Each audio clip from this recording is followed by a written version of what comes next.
Hi there, evening everybody. I hope you're all well and had good weeks and all that kind of thing. So welcome to week 27 of Guitar Quest lessons. So obviously we've been working through lots of material, doing Guitar Quest 1, and currently we're about halfway through Guitar Quest 2. So we're just going to carry on with more of the same kind of thing. So just before we get started, the usual kind of thing. So if you've got any mobile devices, or well, you might be on a mobile device, any emails or sort of social media distractions, that kind of thing, you just turn them off for a bit, and give us our undivided half an hour's attention. If there's any children watching, then it's always a good idea to have an adult in the room just to help explain a few bits and pieces if needed. And if you have any questions, then feel free to put them in the chat as we go along, or save them, or if you put them in, if I might answer them at the end, or possibly as we go through. Depends how we go, really. So excellent stuff. Okay, so let's get started. So to begin with, we're just going to check our tuning. So again, I'll just play the notes, and you guys just tune in, make sure it's all good. Try and make sure the notes sound the same. That's basically what you're aiming for. So here's our bottom E string.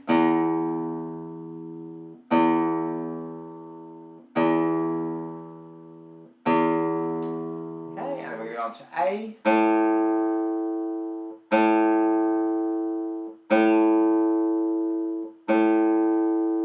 then on to D,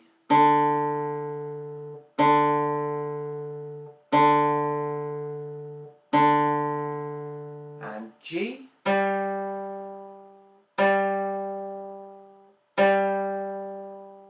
and then our second string, which is B,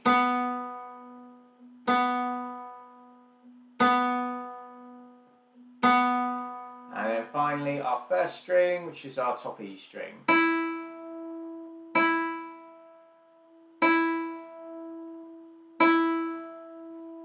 Good stuff.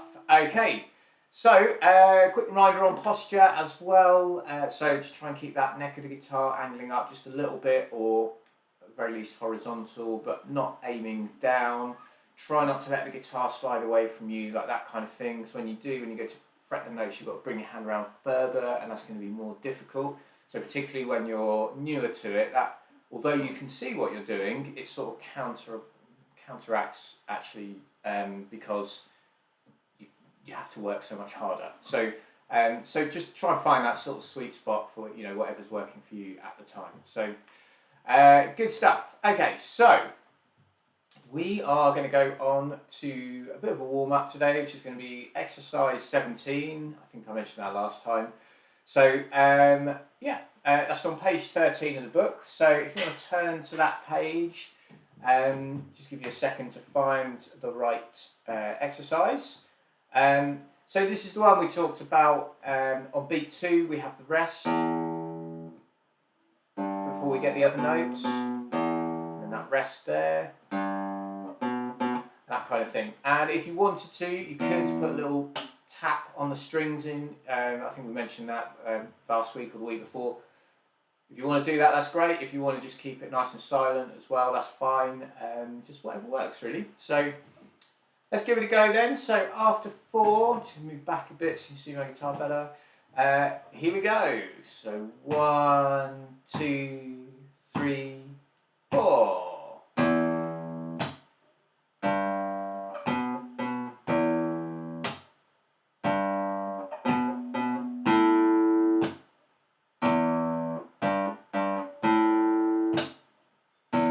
Back to the beginning.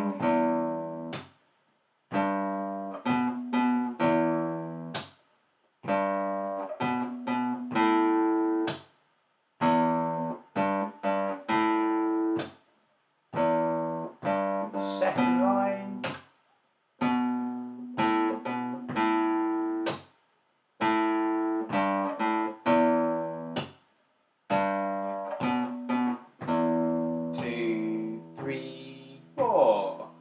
Good stuff. Okay, so hopefully that's got the fingers moving. Obviously that's focusing on the lower notes, which is what we're predominantly focusing on in this book.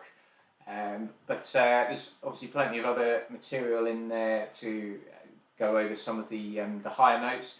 So if you feel like you need to refresh those notes, then before the live stream starts, it might be worth just going over a couple of things, just so you're sort of really in the zone when we get going. So, okay, so a couple of the exercises we looked at last week were numbers 18 and 19. So we're going to kick off with those and just work our way through them. Hopefully they're all making sense.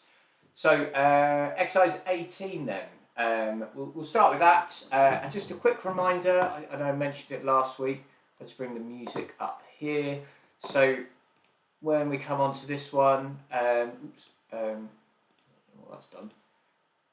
Hit a button and it's doing something. There we go. So we have our 2 lines of music. So I've just sort of boxed out the bottom line there. So that's when we're looking at the top line there, we've got our rest for beats 1 and 2, which will be this here, and then we've got beats 3 and 4 with our notes, same in this bar, that kind of thing throughout.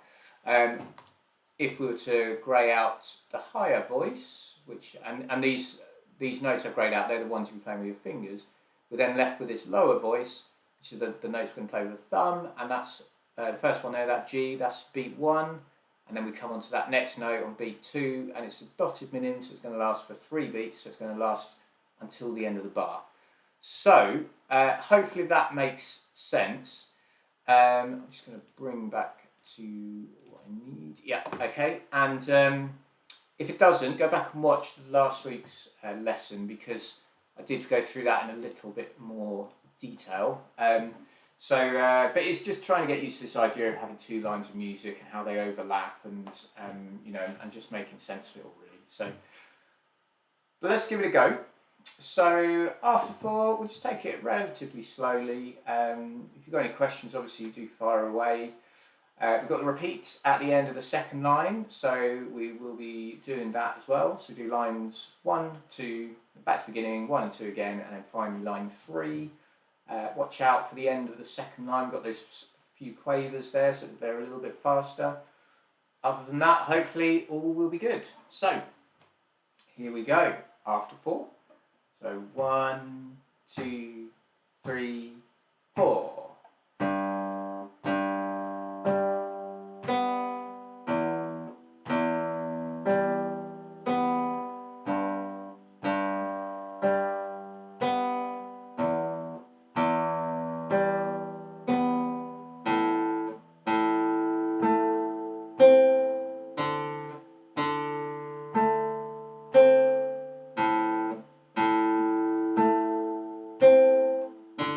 Quavers, that's the beginning.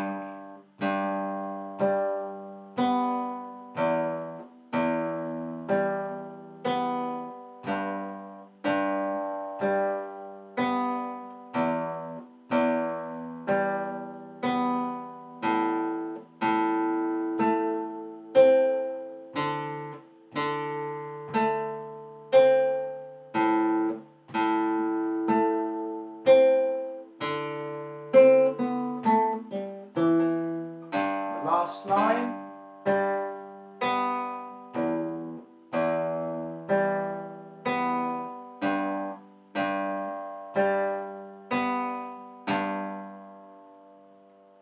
Okay, jolly good. So if that went well, give yourself a pat on the back. The other thing I should have mentioned, which I forgot to start, was on the second line where we have this section, we can hold these 2 notes down at the same time if possible, and then the notes ring into each other, and it just sounds a bit nicer. It plays to the strengths of the guitar, so that's something we want to try and do, rather than something like that where they all sound a little bit short, and the whole thing can sound a bit staccato. And by staccato, what I mean is like the notes are very short and detached, and I sometimes describe it as like if you imagine you boil a kettle and you go to touch it, and you touch it as quickly as possible, you get your hands away again, and so staccato is that kind of really quick sort of sounding note. But in this case, we want the notes to ring into each other, so that is what we want to try and do, to hold that down. Now, I just had a question here from someone. So, are you teaching flamenco or classical guitar? Whatever, thank you for these lessons. Cool, so thank you very much for your comment.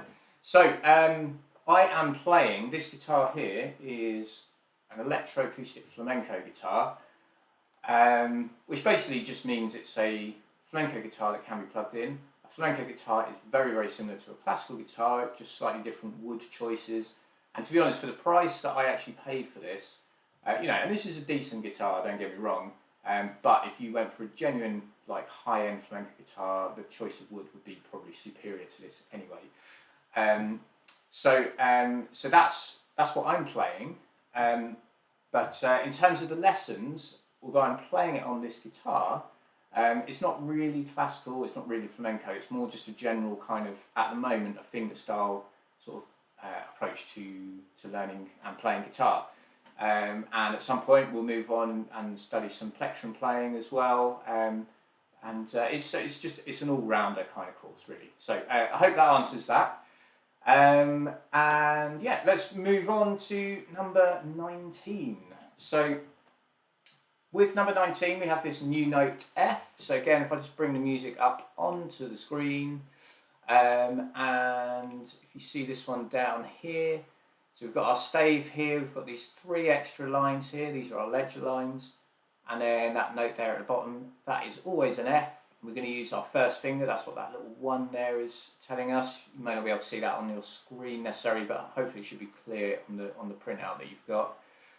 So yeah, 6th string, 1st fret, 1st finger, and that's sort of all there is to it for that F. I think I mentioned the other week that when we play the F, we want to use the 1st finger, so that's quite important. And it's also important not to add the middle finger to add extra weight to it, so we want to try and stay there as well. Try and stay up on the fingertip, try not to be on the pad as well. So I'll show this.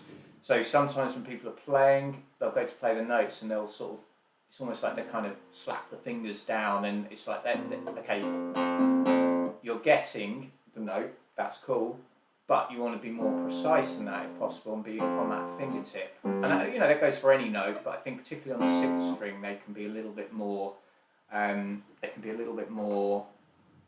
and down, shall we say, so, or a little bit more haphazard. So that's something to watch out for. So let's give number 19 a go then. So after 4, yeah, other than that, oh, I should say there's some dynamics in there, feel free to add those in if you like, but otherwise, yeah, we'll just have a go. So here we go. So 1, 2, 3, 4.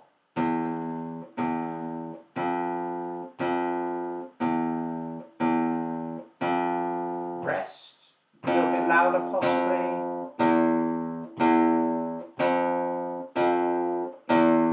Rest, back to beginning. A little bit quieter here. Rest, a little bit louder.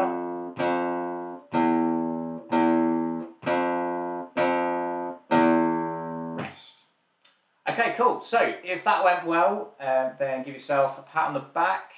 Yes, I also just noticed another question about what time these lessons are on. So it's 6:15 UK time. Thanks to Elena for saying it's 10:15 Pacific time as well. Really depends, obviously, where Simon is based. This guy asking questions. So, so that's where we've got up to. So we're just going to move on a little bit further and look at exercise 20. So exercise 20 is it is a flamenco tune in a sort of very basic sense, really. So the tune that this sort of comes from would be what you call a soleil, and it's a 12 beat kind of thing, but actually we're just putting it down into 3 beats and just playing what's written there. So we're focusing all on the 6th string, and we've got our notes F predominantly, but there's also, as you go on to the 2nd line, we have the G as well, coming in at the 3rd fret. So again, if I just bring the music up just to highlight that note for you, just to make sure you know what I'm talking about. So we've got E, E, F. Hopefully you recognise those more or less now. And then over here we've got that G, that's our 6th string, 3rd fret. We're going to play that with the 3rd finger, hence the little 3 there. Again with the F, we're going to try and keep on with the 1st finger. So I'll play it through to you. If you want to join in, please do so. Just give it a go. You know, if you don't get it right, you don't get it right. It's really not a problem at this stage. You know, that's where the practice comes in. So, okay. In terms of the structure, I should mention as well, we do line 1 twice, and then we're going to do line 2 twice. So here we go, nice and slow. So I'll sort of shout the notes out as we go. So after 3, so 1, 2, 3, and E, E up to F.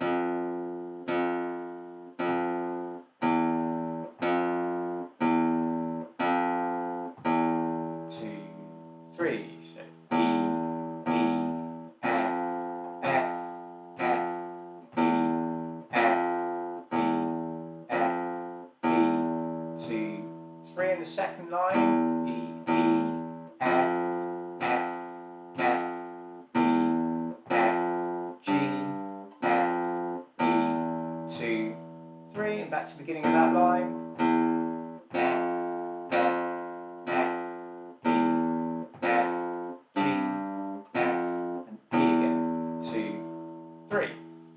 Okay, so that's the tune. I am just going to put the backing track on so you can have a listen to it, and then we'll just talk about that in a second. I'll also point at where we are in the music as we go along. So let me bring that up there, and we are doing number 20.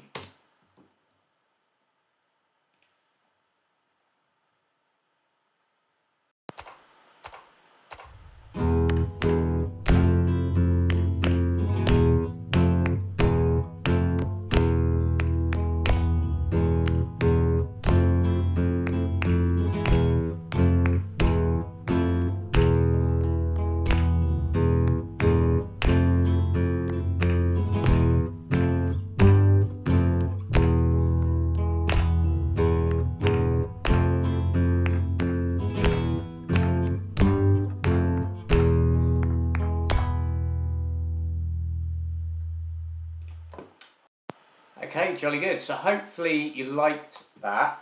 Have a practice of it, and it'd be interesting to get your feedback on it, because the traditional flamenco tunes, they have the palmas in the background, which is the clapping, and you may find that quite off-putting. So if you do, then do say so, because I can recreate the backing track and take that off. But it might sound a bit empty. But interesting to see how you get on. So I had another question there. Do you always strum with the thumb for number 20? Yes, in this particular one we will. So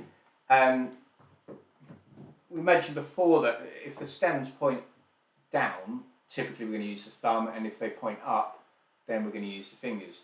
And that's if we've got 2 lines of music, typically. When you've just got 1 line, so as is the case of number 20,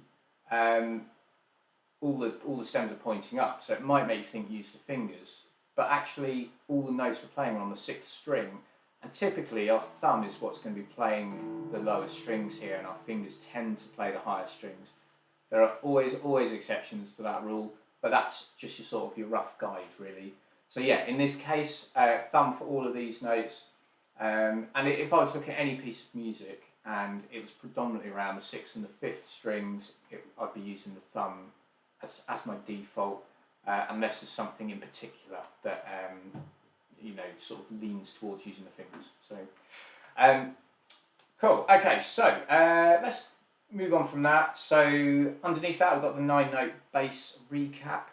So this is covering all the new notes that we've learned in Guitar Quest 2 so far. So we're just going to have a play through them, make sure you're happy with them. I've written in 3/4, so it'll be after 3. Hopefully it makes sense. I'm going to use the thumb again because predominantly, as we just discussed, we're going to use our thumb to play these few notes, or these few strings rather. So, okay, let's give it a go. There shouldn't be anything new in here particularly, so good luck everybody. Here we go, after 3. So 1, 2, 3. So we've got E to F to G, A, B, C, D, E, F.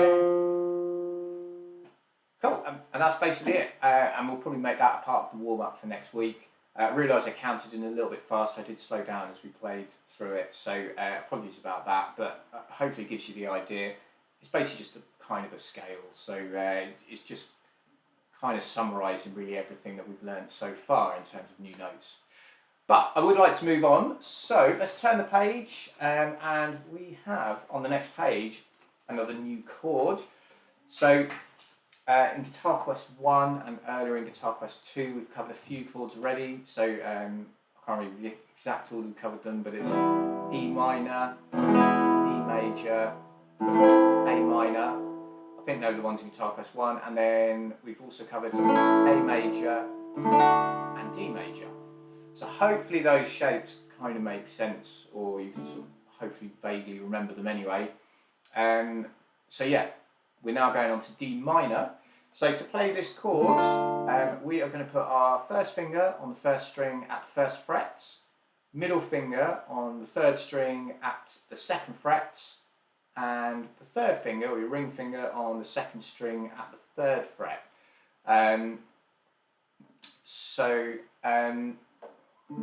That's our chord. As you can see from the chord diagram, we've got crosses over the 6th and 5th strings. If I just show you that quickly as well. So these crosses here, so they're telling us not to strum, and then that's our open string. So first string, first fret, first finger, third string, second fret, second finger, and second string, third fret, third finger. So D minor is one of those chords that doesn't look that hard, but it is a little bit more fiddly than you might expect. So it might take a little bit of time. When you're playing it, the notes that you probably will find relatively straightforward to get are going to be obviously the open D. Can't really go too wrong with that, hopefully. Then the A and the D here, so these two, these hopefully will be okay. It's this one here on the first string. That note, if you're not quite up on your fingertip here, that is going to probably catch that first string, and you're going to get that muted sound, and then you don't really get the flavour of the minor chord. So what we want to do is just see if we can get those fingers up on the fingertip, just that little bit more, and then hopefully that will come out nice and cleanly. So there's another question, I'll come to that in just a second. But yeah, let's see if we can strum this chord together, see if we can get all these notes nice and clear. So I'm going to count in after 4, and then strum. Fingers crossed it will all sound good. Okay, so here we go. So fingers hopefully all lined up on the chords. So after 4, so 3, 4, and strum. Great stuff. Okay, so give yourself a pat on the back if that sounded good and sounded clear. If it didn't, it's probably a little bit more pressure through the fingers possibly, or just getting them up on the fingertips as I mentioned previously. So cool. Now another question on the second string. Do you strum with the second finger for the E minor scale? So just to check, in reference to the E minor scale, I'm not entirely sure which bit you're looking at in the book there, so apologies about that, unless you skipped forward a bit. I think that there is an E minor scale in here somewhere, but I have a feeling it's a little bit further on. So there's one on the next page actually. Oh, page 5, sorry, okay, right, coming back.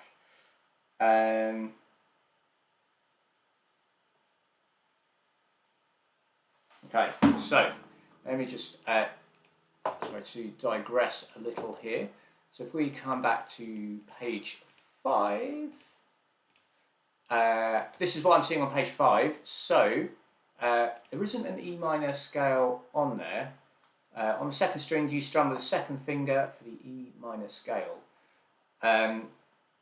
So I think we might need to come back to that one, because we either might not be looking at when we just played before the D minor chord. Okay.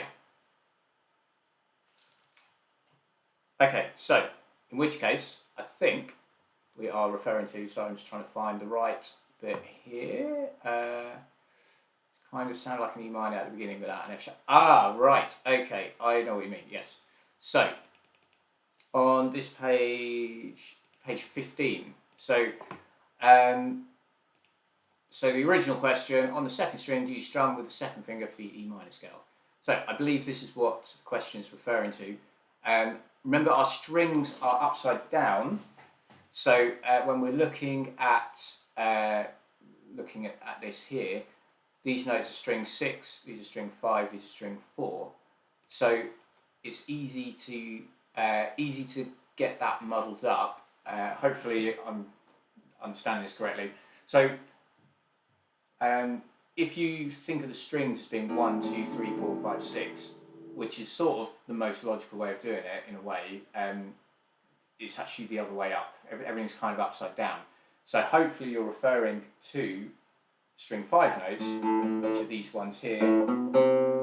And so yes, in answer to your question, well, we're going to use the thumb rather than the second finger on the right hand. And so the notes will be A and B with the second finger on the left hand, and C with the third finger on the left hand. But with our right hand, we're going to be using our thumb to play the notes. So yeah, I hope that sort of makes sense. So if it doesn't, I'll endeavour to explain that a little bit more next week. So okay, so we're actually nearly out of time. But what I'd like to do is just have a quick look at. Let's see, move the thumb to the up on the strings. Yes, so we're playing with the thumb predominantly on all those 3 strings. Okay, let's have a quick look at number 21. So this just introduces the idea of ties. Okay, so as we come back over to here, so as I say, a tie is a curved line that joins 2 notes of the same pitch together. So if we're looking at number 21 here, we've got that note A, and it's tied to that one there, so we don't play this A here. So we go A, basically hold it for an extra half a beat, and then we come in again. So as it says in bar 1 of exercise 21 below, first 2 notes A and they're tied together. The first is a crotchet, that one there, that's a 1 beat note. The second one's a quaver, that's half a beat, so you add them together, you get 1.5. And so that A now lasts for 1.5 beats. And then we've got to sort of balance that out, a quaver, a quaver, which is a half a beat note, just to kind of fill the space of the second half of beat 2. So I hope I sort of explained that, and that sort of makes sense. So I'm just going to play it to you now. Please feel free to join in. We're back to all the sort of the notes from Guitar Quest 1, so hopefully this is something that's not too out of the comfort zone. It's just getting the timing on the ties. So if I just demonstrate what I mean in the first bar initially, just to give you a kind of heads up really. So we're going to go 1, 2 and 3, 4. So if you're counting, you play on 1, say 2, but don't play anything because we're holding for the first beat of the first half of beat 2. So if I go again, so 1, 2 and that's the timing for those first 2 notes. So 1, 2 and then the rest of the bar, 1, 2 and 3, 4. So yeah, hopefully that kind of makes sense. In terms of the tied notes in the other bars, they all kind of follow the same pattern. So you play, for example, on the second bar, we're going to play on beat 1. So it's 1, 2 and 3, 4. And that's basically what we're aiming to do. So let's have a go. It does say to repeat, but we're a little bit short on time, so we'll just play through once for now. I'll put the track on, you can have a listen to it, and we'll go over this one in a little bit more detail next week. But I just want to make sure you've got plenty to be practicing, because obviously we've not covered as much today as we might have done. So, okay, so here we go. After 4, don't worry about the dynamics, just do the best you can for now. So here we go. So 3, 4, and 2. 1, 2, and 3, 4. 1, 2, and 3, 4. 1, 2, and 3, 4. 1, 2, and 3, 4. 1, 2, and 3, 4. 1, 2, and 3, and 4. 1, 2, and 3, 4. And that big rest. And then you go back and play it again. So let's pop the tune on. I'll just bring the music up as we usually do, and just hopefully you'll enjoy the tune. So here we go.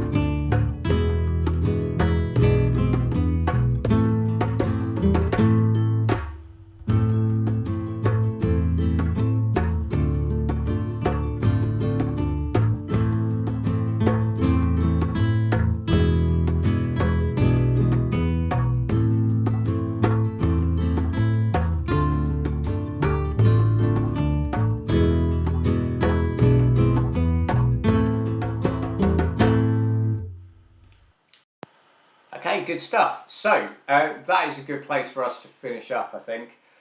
So slightly different kind of feel to that last tune and to a lot of the other ones in the book so far. Hopefully that's all made sense. If you have any questions, please do ask away. I obviously do my best to answer them. I know there's a little bit of like, ooh, am I understanding what's being asked in particular? So I do apologise if I didn't quite pick up on the thread straight away. Yeah, hopefully you've taken a lot from it, and hopefully you'll enjoy them. Do try and practice. Try aim to do. I mean, ideally every day. That was the usual advice we used to be given, or I used to be given as a kid anyway. That's difficult to do in today's world, I think. But 3 or 4 times a week would be ideal. So to recap then, what we'll do as a bit of a warm-up for next week, we can do the 9-note bass recap that we did on the previous page, and exercise 18. So we'll just go back over 18 as part of our warm-up.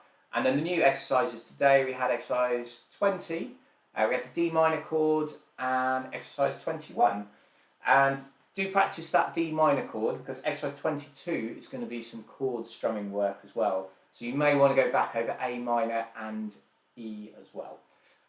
So yeah, that just about finishes it all off for today. If you enjoyed the lesson, then please do give it a thumbs up. Otherwise, I'll see you next week. So it's Thursday, 3rd of October, so it's 6:15 UK time, and I think, as was pointed out earlier somewhere, that is 10:15 AM Pacific time. So great stuff. All right, well, very best of luck with the practice this week, everybody. Have a great weekend, and I will see you next week. Okay, take care then. Bye-bye.